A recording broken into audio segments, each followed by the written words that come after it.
Urbeis, 324 habitants dans le sud du Bas-Rhin. Rencontre littéraire improvisée dans la ferme Humbert sur le dernier Houellebecq, Sérotonine. Le roman se situe au moment de la fin des quotas, 2015-2016. Animateur de la rencontre, le député européen écologiste José Bové, conquis par l'analyse incisive de l'écrivain polémiste sur le monde agricole.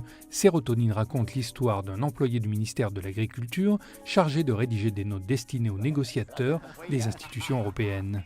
C'est un roman un peu quand même qui est curieux. Alors Houellebecq, les paysans, déjà ça me paraissait... Tu vois, c'est pas le truc auquel je m'attendais. Le mec, il travaille pour le ministère et il doit faire des textes sur les négociations agricoles de commerce avec notamment le Mercosur. Et donc tu as une description dedans à la hache contre les accords de libre-échange. Globalement, nous, comme on fait que de la vente directe, on n'est pas conscient forcément de ça, mais parce qu'on a aussi une clientèle. La population, elle est déconnectée aussi de la réalité de l'agriculture.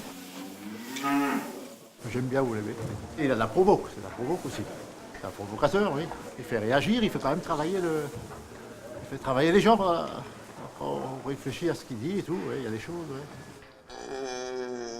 Que l'on négocie des abricots, des calissons d'Aix, des téléphones portables ou des fusées Ariane, la négociation est un univers autonome qui obéit à ses propres lois, un univers à jamais inaccessible aux non-négociateurs.